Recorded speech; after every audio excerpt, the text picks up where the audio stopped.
दोस्तों, चलिए हम लोग आज का क्लास स्टार्ट करते हैं। हम लोग पिछले क्लास में साइमन कमीशन पढ़े थे और वहाँ पढ़े थे कि भारत में साइमन कमीशन का पुरजोर विरोध हुआ था। उसके विरोध का मेन कारण था कि उसमें 7 सदस्य थे और सातों के 7 सदस्य ब्रिटेन के ही थे, भारत के एक भी सदस्य नहीं थे, जिस कारण साइमन कमीशन का विरोध हुआ था। अब हम ये भी बताए थे कि साइमन कमीशन की रिपोर्ट के आधार पर भारत में 1935 का अधिनियम आया था।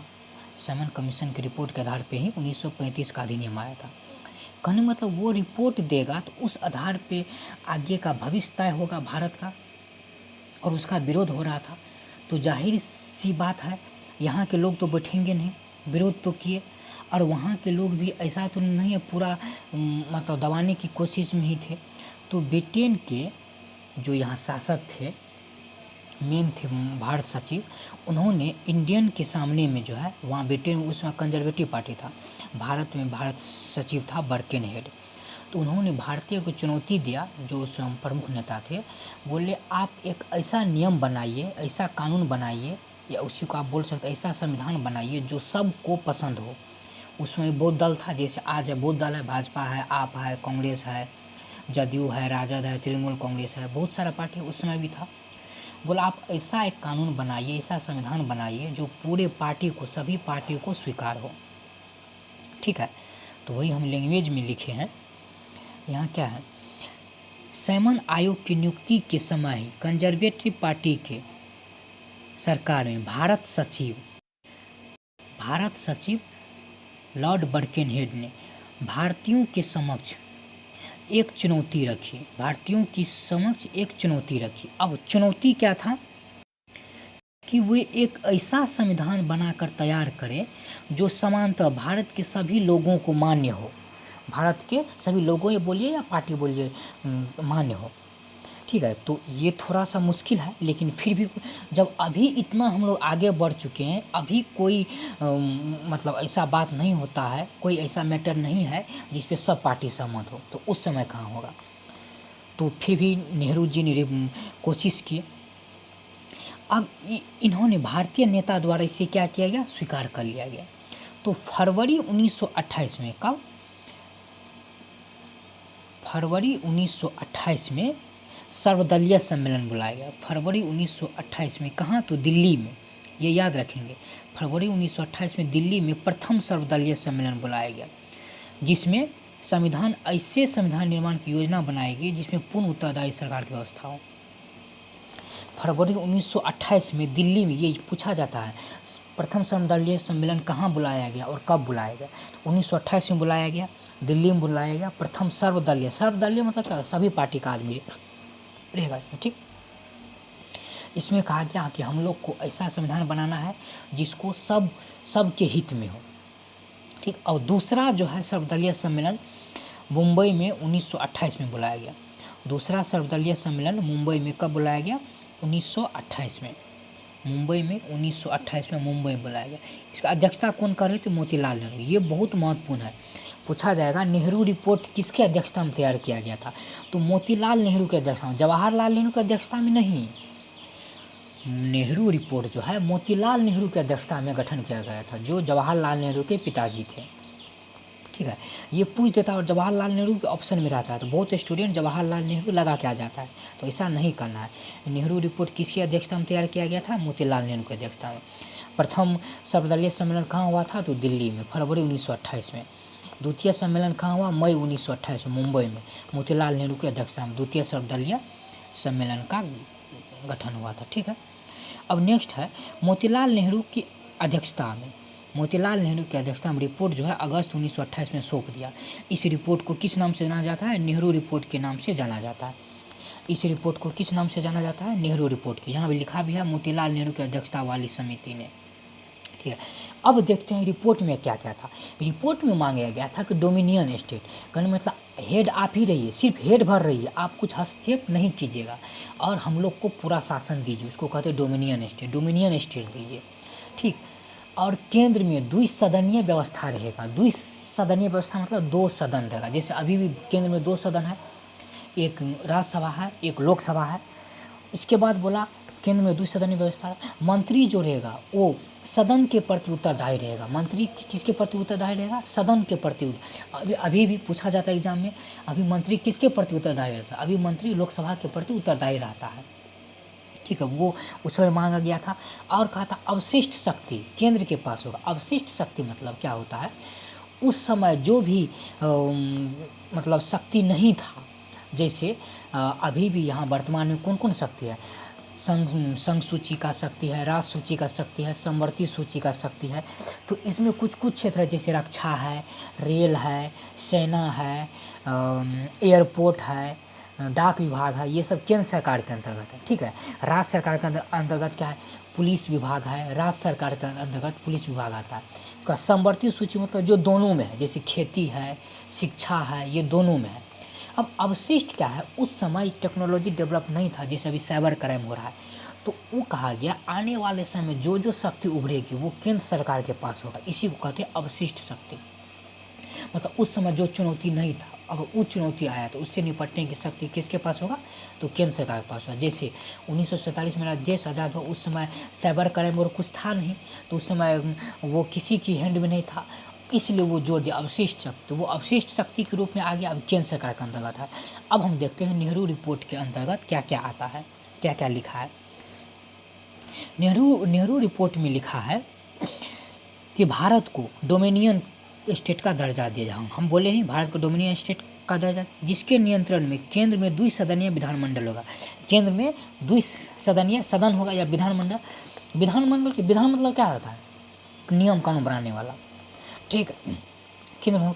इसका मंत्री किसके प्रति उत्तरदायी होगा? अभी हम बताए थे, मंत्री जो है सदन के प्रति उत्तरदायी होगा। मंत्री जो है किसके प्रति उत्तरदायी होगा? सदन के प्रति, अभी बताए थे। केंद्र और प्रांत में संघीय आधार पर शक्ति का विभाजन होगा। केंद्र और प्रांत में जो है, केंद्र और प्रांत में शक्ति का क्या होगा? विभाजन होगा। जैसे अभी भी विभाजन है, हम बताए हैं, संघ सूची है, राज्य सूची है, समवर्ती सूची है। उस समय बोला कि ऐसे ऐसे कीजिए। अवशिष्ट शक्ति केंद्र को दी जाएगी, ये सब नेहरू रिपोर्ट में लिखा हुआ था। अवशिष्ट शक्ति किसको दी जाएगी? केंद्र को दी जाएगी। अवशिष्ट शक्ति किसको दी जाएगी? केंद्र को दी जाएगी, केंद्र को दी जाएगी अवशिष्ट शक्ति, ठीक है। इसके बाद क्या था? सिंध को बम्बई से पृथक प्रांत बना दिया। सिंध को जो है कहाँ क्या किया जाए? बम्बई से, सिंध को बम्बई से पृथक प्रांत बनाया जाए, ठीक। तो अब देखिए, इसको हम थोड़ा सा मैप में बता देते हैं। इस पॉइंट को हम थोड़ा मैप में बता देते हैं, सिंध कहाँ है, बम्बई कहाँ है, ठीक है। इसको मैप में बता देते हैं। लास्ट पेज पे जाते हैं अभी।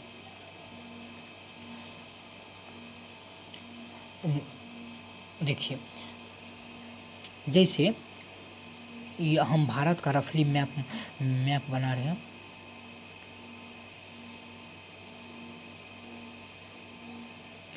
ये भारत का मैप समझ लीजिए। यहाँ हो गया, पहले बम्बई इतना था, ठीक है, महाराष्ट्र गुजरात बम्बई था। इस साइड के एरिया को सिंध कहते हैं। इस साइड के एरिया क्या कहते हैं? सिंध। नहीं, ये तो गुजरात हो गया, मतलब राजस्थान हो गया। यहाँ इस एरिया को सिंध कहते हैं। इस एरिया क्या कहते हैं? इस एरिया को सिंध कहते हैं। तो ये कहा बम्बई को सिंध से अलग किया। ये क्या था? पहले गुजरात भी इसी में था, गुजरात, मुंबई, महाराष्ट्र एक ही में था। इसको क्या कहा? बम्बई को जो है सिंध से अलग कर दीजिए, काट दीजिए, अलग कीजिए, ठीक है, यही था यहाँ। क्या कहा? सिंध को बम्बई से क्या किया जाए? अलग कर दिया जाए। यहाँ है ना, सिंध को बम्बई से अलग कर दिया जाए। इसके बाद है देशी राज्यों के अधिकार। देशी राज्यों के अधिकार एवं विशेषाधिकार को सुनिश्चित किया जाए। देशी राज्यों के अधिकार एवं विशेषाधिकार को सुनिश्चित किया जाए। उत्तरदायी शासन के पश्चात ही किसी राज्य को संघ में सम्मिलित किया जाए। कहा गया जो उसमें राजा महाराजा थे, राजा महाराजा का कार्य आप बोल दीजिए, राजा महाराजा का कार्य ये है, ये है, ये है, आप इतना तक कर सकते हैं। अगर आप सक्षम है, सहमत है, इससे एग्री है, तब आप भारत में मिलिए, नहीं तो नहीं मिलिए। इतना अधिकार दिया गया था। नेक्स्ट क्या है? इसके बाद का गवर्नर जनरल जो है, जो गवर्नर जनरल था, सिर्फ संवैधानिक मुखिया भर की रहेगी। गवर्नर जनरल संवैधानिक मुखिया भर की रहेगी। जैसे अभी राष्ट्रपति है, राष्ट्रपति को कुछ खास पावर नहीं है, उसी संवैधानिक मुखिया भर का है। सब काम कौन करते हैं? प्रधानमंत्री करते हैं। राष्ट्रपति सिर्फ संवैधानिक मुखिया भर का है। वैसे यहाँ कहा गया गवर्नर जनरल की स्थिति में गवर्नर जनरल सिर्फ संवैधानिक मुखिया भर देगा। इसका एक प्रतिरक्षा समिति का गठन किया जाएगा। किस समिति का गठन किया जाएगा? प्रतिरक्षा समिति का गठन किया जाएगा। इसका काम क्या होगा? उच्चतम न्यायालय तथा लोक सेवा आयोग की स्थापना की जाएगी। उच्चतम न्यायालय और लोक सेवा आयोग की स्थापना की जाएगी। ठीक है। और ऊपर में पढ़े थे ये रिपोर्ट पारित नहीं हो सका था। मेन कारण था रिपोर्ट का पारित नहीं होना ये सांप्रदायिक आधार पे ये कहा गया सांप्रदायिक आधार पे पृथक निर्वाचन मंडल की मांग को अस्वीकार कर अल्पसंख्यक वर्ग के हितों को स्थान के लिए संयुक्त निर्वाचन व्यवस्था की। कहा कि सांप्रदायिक आधार पर पृथक निर्वाचन मतलब पृथक निर्वाचन नहीं होगा। सांप्रदायिक आधार पर पृथक निर्वाचन मतलब क्या हुआ? जैसे मुस्लिम एरिया है, वहाँ मुस्लिम ही खड़ा होगा और उसको वोट सिर्फ मुस्लिम ही देगा, और उस एरिया में कोई अन्य कास्ट भी है, हिंदू, सिख, ईसाई भी है, तो वो उसको वोट नहीं देगा, मतलब वोट देने जाएगा ही नहीं वो उसको। सांप्रदायिक आधार पर पृथक निर्वाचन मतलब मुस्लिम कम्युनिटी है, मुस्लिम ही खड़ा होगा, सिर्फ मुस्लिम ही वोट देगा उसको। ठीक है, ये है संप्रदाय। तो इस आधार पर कहा नहीं, ये अस्वीकार करता है। किंतु अल्पसंख्यक आधार पर क्या है? किंतु अल्पसंख्यक हेतु आरक्षण सुनिश्चित। अल्पसंख्यक मतलब क्या हो गया? अगर आपका जनसंख्या कम है तो वहाँ आरक्षण मिलेगा आपको। किंतु संयुक्त निर्वाचन क्षेत्र का प्रस्ताव रखा गया, लेकिन ये प्रस्ताव वहाँ नहीं रहेगा जहाँ मुस्लिम बहुसंख्यक है। जहाँ मुस्लिम अल्पसंख्यक है वही तो ये लागू होगा, लेकिन मुस्लिम जहाँ बहुसंख्यक है वहाँ लागू नहीं होगा। यहाँ क्या जाना, लेकिन यह उन प्रांतों में, यहाँ क्या है, लेकिन यह व्यवस्था उन प्रांतों में लागू न किया जाए जहाँ मुस्लिम बहुसंख्यक हो। ठीक है। इसके बाद कुछ अन्य शब्द दिया गया। वयस्कों के मताधिकार, महिलाओं के लिए सम्मान का अधिकार, संघ बनाने की स्वतंत्रता, मौलिक अधिकार का प्रावधान आदि किया गया। ठीक है। इसके अतिरिक्त धर्म का हर प्रकार के राज्यों में पृथकीकरण, भाषाई आधार पर प्रांतों का गठन का भी प्रावधान किया गया। मतलब अगर आपका भाषा अलग है, जैसे गुजराती मराठी में टेंशन था, हमेशा झंझट होते रहता था, तो ये कहा गया भाषाई आधार पर प्रांतों का गठन किया जा सकता है। अब जो है इससे इतना था तो कुछ नेता इससे खफा थे। खफा इसलिए थे कि अन्य नेता, नेहरू रिपोर्ट में भारत को डोमिनियन स्टेट मांगा गया था। अन्य नेता कहा था कि नहीं, हमको डोमिनियन स्टेट नहीं चाहिए, हमको पूर्ण स्टेट चाहिए। तो वही देखिए, वही यहाँ लिखा हुआ है कि कांग्रेस में सुभाष चंद्र बोस, जवाहरलाल नेहरू, अध्यक्षता किसने किया था? मोतीलाल नेहरू। उसका बेटा था जवाहरलाल नेहरू, वही विरोध कर दिया। जवाहरलाल नेहरू, सत्यमूर्ति जैसे युवाओं ने डोमिनियन स्टेट की जगह पूर्ण स्वराज को कांग्रेस का लक्ष्य बनाना चाहते थे। डोमिनियन स्टेट नहीं चाहिए, पूर्ण स्वराज चाहिए। ठीक है। तो इस मुद्दे पे विवाद भी हो गया। पुनः 1928 में इस मुद्दे पर कोलकाता अधिवेशन में क्या आ गया? भीतर मतभेद उत्पन्न हो गया। दुर्भाग्य से सर्वदलीय रिपोर्ट जो है स्वीकार नहीं किया गया। सर्वदलीय रिपोर्ट स्वीकार नहीं किया। कांग्रेस के अंदर वाला लोग जो है इससे खफा थे कि हमको डोमिनियन स्टेट नहीं चाहिए, पूर्ण स्वराज चाहिए। मुस्लिम लीग जो है इससे खफा थे कि हमको पृथक निर्वाचन व्यवस्था क्यों नहीं दिया गया। ठीक है। अन्य सब का कुछ और सभी था। इसलिए जब मेन तो कांग्रेस और मुस्लिम लीग था, ये दोनों ही खफा थे। तो दुर्भाग्य से सर्वदलीय सम्मेलन मतलब रिपोर्ट पारित नहीं हो पाया। इसके बाद कह रहा है इसके विरोध में, किसके विरोध? नेहरू रिपोर्ट के विरोध में खुद जवाहरलाल नेहरू, सुभाष चंद्र बोस और जवाहरलाल नेहरू, सत्यमूर्ति ने इसके विरोध में ऑल इंडिया इंडिपेंडेंट लीग का गठन किया। क्या किया? ऑल इंडिया इंडिपेंडेंट लीग का गठन किया। किसके विरोध में? नेहरू रिपोर्ट के विरोध में ऑल इंडिया इंडिपेंडेंट लीग का विरोध किया, गठन किया नेहरू रिपोर्ट के विरोध में। इसके बाद 1929 में जो है लॉर्ड इरविन ने महारानी की एक वक्तव्य पढ़ा, जिसे दिवाली घोषणा पत्र कहा जाता है।